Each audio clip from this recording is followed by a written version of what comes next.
Bom dia, oitavo ano. Hoje nós vamos parar com as atividades e o apostila 2 para nós voltarmos um pouco na apostila número 1, porque vocês vão ter prova a partir do dia 29. Então eu escolhi 2 capítulos para vocês estudarem. Eu vou fazer um resumo breve aqui do capítulo 2, Iluminismo, e do capítulo 3, Revolução Industrial, tá? Mas vocês têm que ler os capítulos, dar uma grifada nas partes importantes. Vão ser 10 questões de múltipla escolha da prova, tá? Então, se vocês estudarem direitinho, não tem como ir mal nessa prova, ok? Então, vamos começar? Capítulo 2, Iluminismo. O iluminismo, ele ocorre entre os séculos 17 e 18, com muitas transformações. Na Europa, muitas transformações, principalmente na Europa, tendo a base de um pensamento racional e crítico ao absolutismo.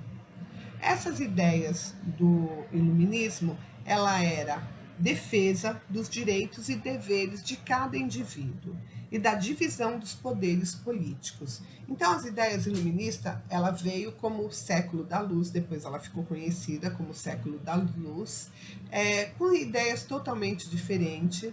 Naquele período, vocês sabem, eram reis e eles comandavam sozinhos. A maioria da população pagava imposto, menos os nobres. Então, quer dizer, eles ficavam numa situação sempre desfavorecida em relação aos nobres, era o que mais pagavam e o que menos recebia.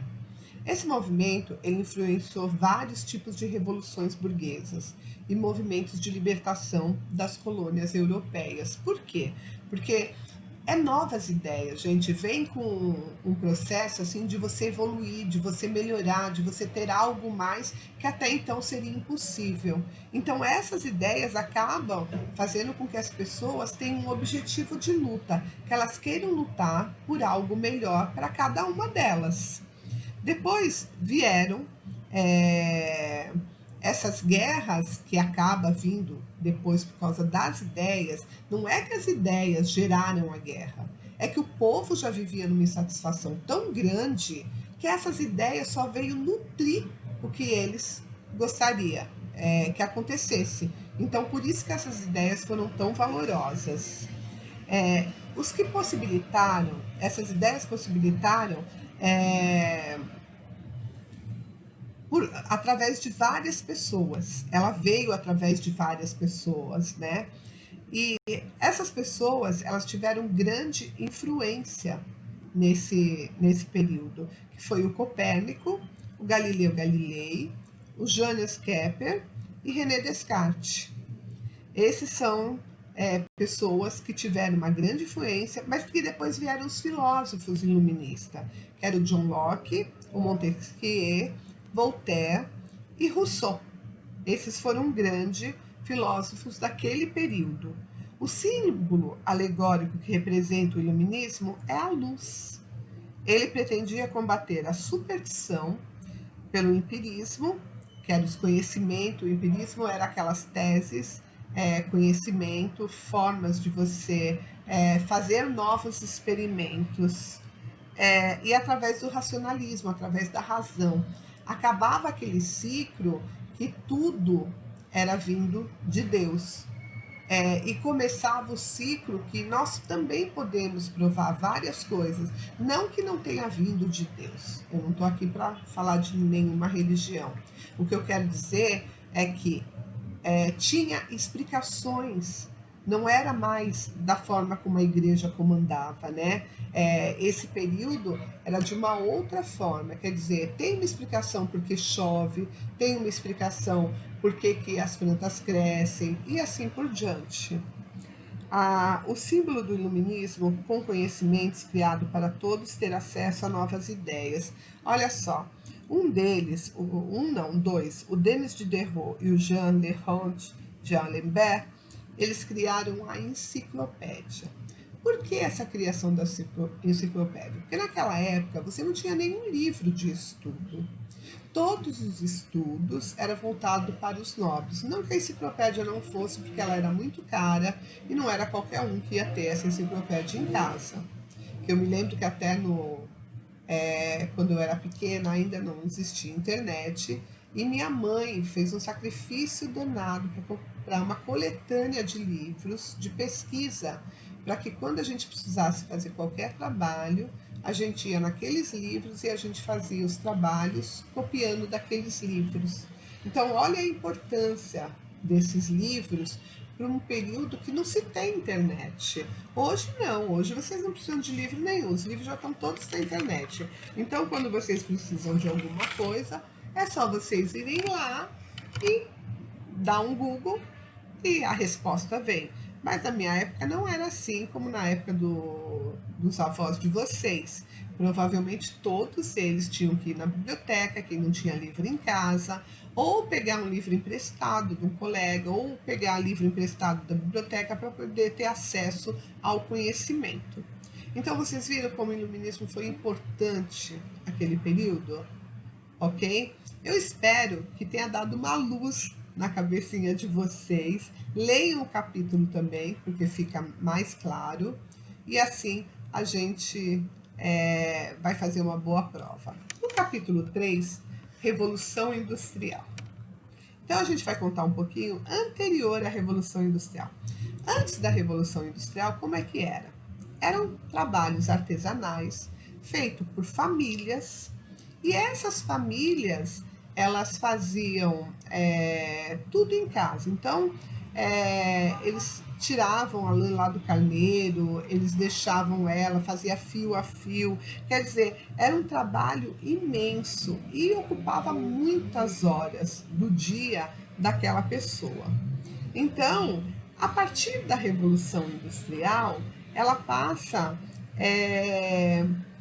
a ter máquinas de fiar, máquinas para fazer esses fios, colorimento desses fios, que não exigia mais tanto, mas precisava de mão de obra também, porque tinha que ter as pessoas, né, com uma função de controlar essas máquinas, de reparar essa máquina. Quer dizer, o mercado de trabalho ele muda de artesanal para industrial, lógico que não é uma indústria como vocês conhecem hoje, era uma indústria ainda no início, mas precisava de mão de obra.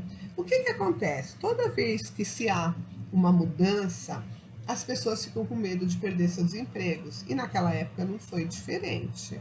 Na Revolução Industrial isso também aconteceu e as pessoas também ficaram com medo de perder os seus trabalhos.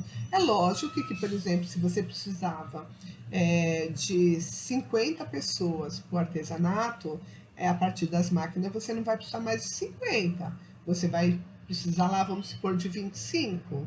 Então, 25 vai ter que procurar uma outra função, uma outra especialização. Então, é óbvio que sempre o mercado, ele dá uma derrubada no emprego. Aí, o que acontece?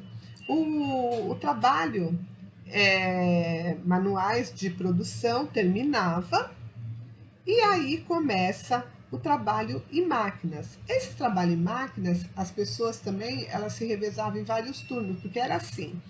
O trabalho manual, você tinha um horário para começar e quando o sol se punha, você parava o seu trabalho. Na indústria, não. Na indústria, passava a noite e tudo. Tanto é que tinha vários turnos de trabalho. Tinha de manhã, à tarde e à noite, inclusive. O artesão, ele executava todas as partes do seu trabalho, desde o começo do fiamento, fazer a linha, até a construção do produto, que era a roupa. Já nas fábricas, isso não acontecia mais. Ele só participava de uma parte desse trabalho. Então, era uma linha de produção. Essa linha de produção podia ser de um tecido, podia ser de qualquer coisa, mas você ia fazer só uma parte daquela produção. Você não ia ver tudo montado. É como se fosse um televisor. Você faz vários circuitos, mas a montagem final você não vê. É uma outra pessoa que vai montar e aí o produto fica pronto. Então você nunca vai saber como que aquele produto é todo, por inteiro, formado.